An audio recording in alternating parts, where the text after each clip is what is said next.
right? So if you think of our Excel spreadsheet, we started out when we identified risk and we got the list of risk. And then we went and we qualified them and we said, okay, what's the probability? What's the impact? We multiplied it across. We got a score, right? And then we we might have ranked them. Okay. Now we're going to add another column and we're going to come up with the expected monetary value of that risk. And that's what we're doing here in quantitative risk analysis for PMI. We're coming up with the money here. All right. Now, not every project does this. Not every project puts away money. It sounds like you guys do this, so this is good because a lot of times we're not very familiar with this part. Right. So the output here is, again, just an update to the risk register, and more importantly, the risk report, because the report is what's really shared with management, and that's where we're talking about this is how much money we need for the project, and it might have a summary on why, the analysis of how we came to this figure and why we think it's a risk, and and where the data sources came from. So this is what we're trying to update. That's the goal of this process here, which we're coming up with the money now.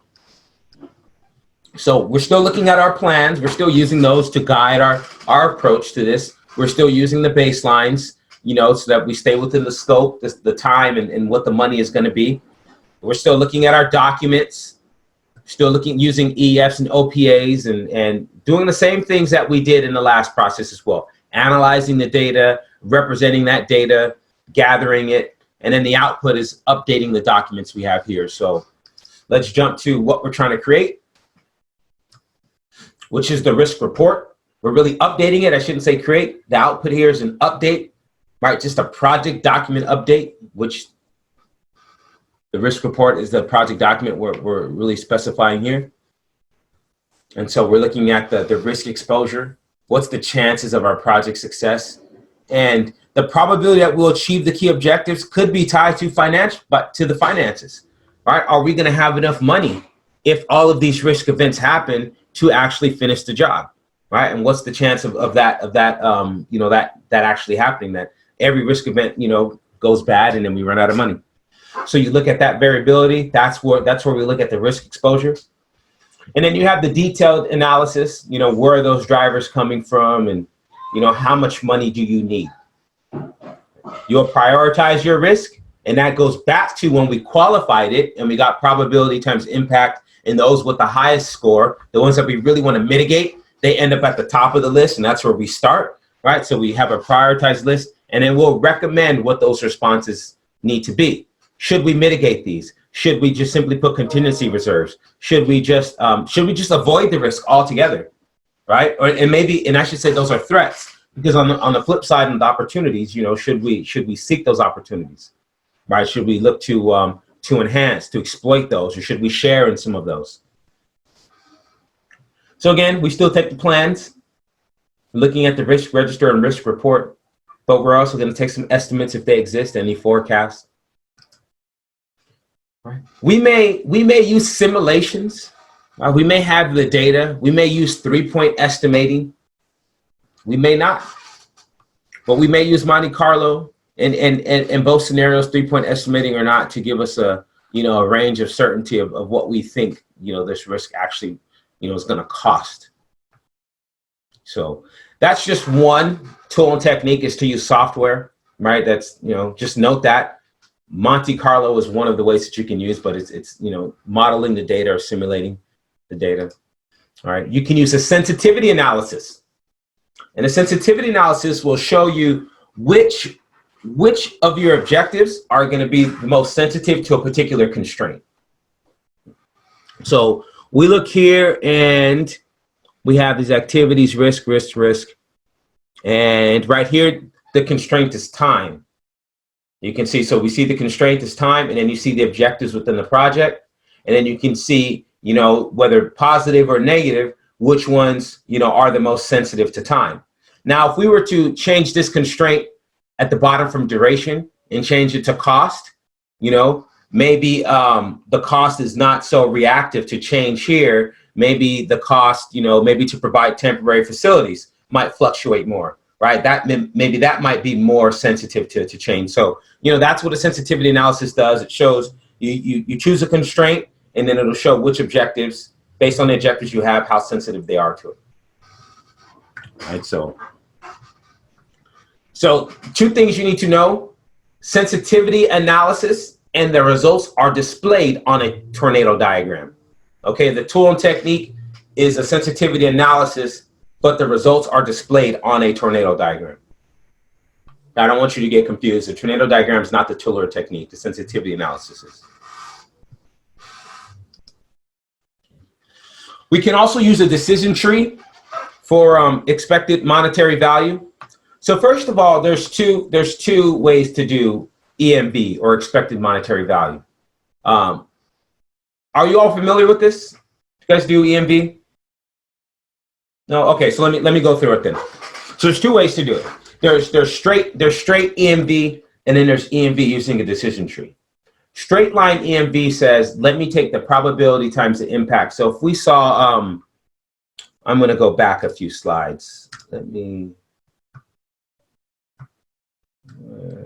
pull it up.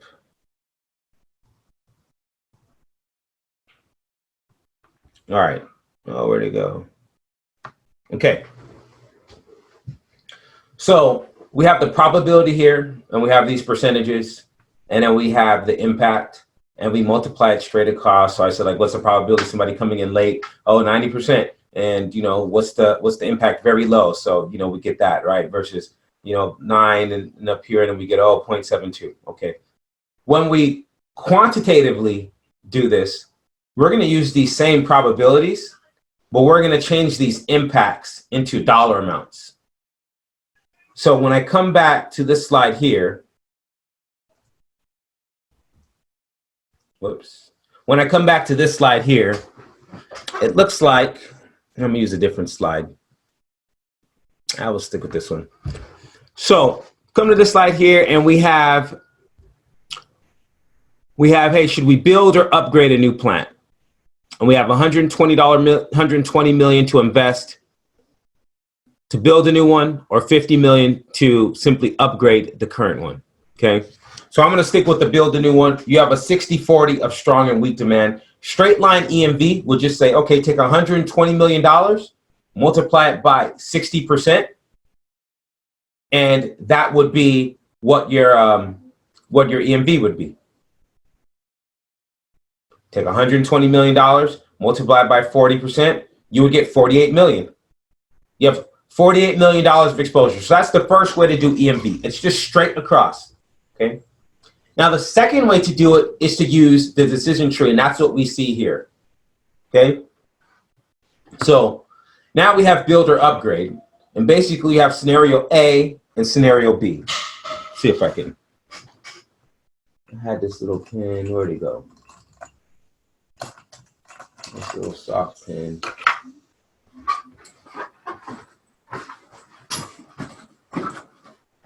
One second. No, left. Oh, here it goes, right in front of me. Okay. So you have scenario A and scenario B.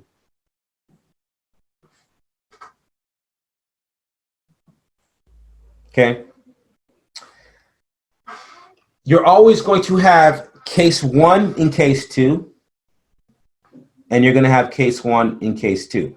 So when you're going to get these questions on the exam, and they're going to present you with 2 scenarios, each scenario is going to have a case 1 and case 2, and the majority of the time, case 1 and case 2 are going to have the same percentages. So let's tell the story. Build or upgrade. So let's say we have a project, and we have to determine a feasibility study. You have to determine should I build a new PMP training office, or should I upgrade the existing one?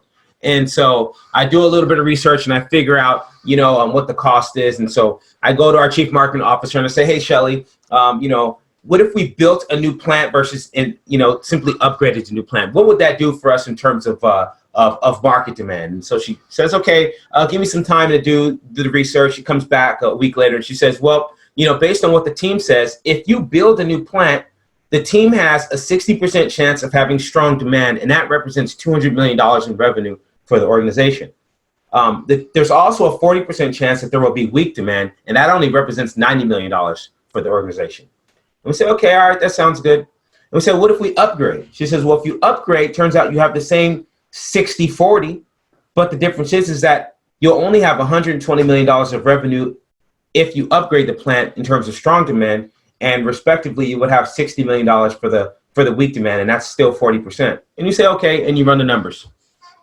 And so we do 200 million, and the first thing you have to do is you have to subtract out your cost. Well, if it costs us 120 million, I do 200 minus 120, I get 80, and I do 60% of that. Weak demand, I got to take what it cost me there, 120 million. Well, I only made 90 million. Now I've got negative 30. I'm negative 30 million in the hole. And so now I've got to add those two figures together, and I've got to get the expected monetary amount for this, right? The expected monetary value. Now it would be what, 50 million there. Okay. Or 36, excuse me. My numbers are way off. Right. So then we come back here and we do the same thing. Subtract out the cost, 120 minus 50, and you get 70. 60 minus 50, and you get 10. And then you multiply your numbers, 70 by 60%, 10 by 40%, right? This would be 42 million plus 4 million, and you get your 46 million. And then you choose the higher of the two. So basically, it's like this. Scenario A, scenario B. Scenario A will have case 1 and case 2. Scenario B will have case 1 and case 2. Subtract out your cost first from case 1 and multiply by your percentage. Subtract out your cost first for case 2, multiply by your percentage, add those numbers together. Go to scenario B. Case 1, subtract out your cost first, multiply by your percentage. Case 2, subtract out your cost first, multiply by your percentage, add those numbers together. Pick the higher of the two numbers. That's kind of the steps that you'll take for expected monetary value using a decision tree. And that was a lot. Let me stop there. Any questions?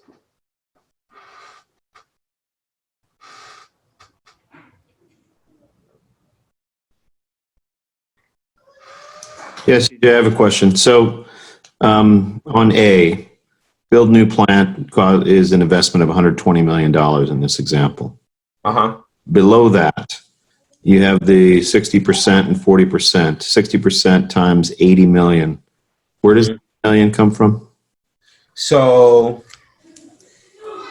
if I look here, 200. This is where you subtract out your cost first. 200. My $200 million of revenue minus the 120 million of cost of the plant left me with the 80. I got you. Okay, thank you. There. Same thing at the bottom. So that's where we say subtract out the cost first.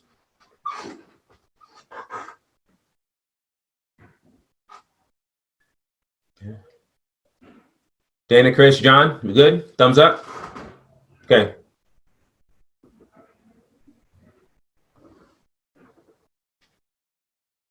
Yeah, that pregnant pause was for you, Chris. I was like, I didn't get the thumbs up.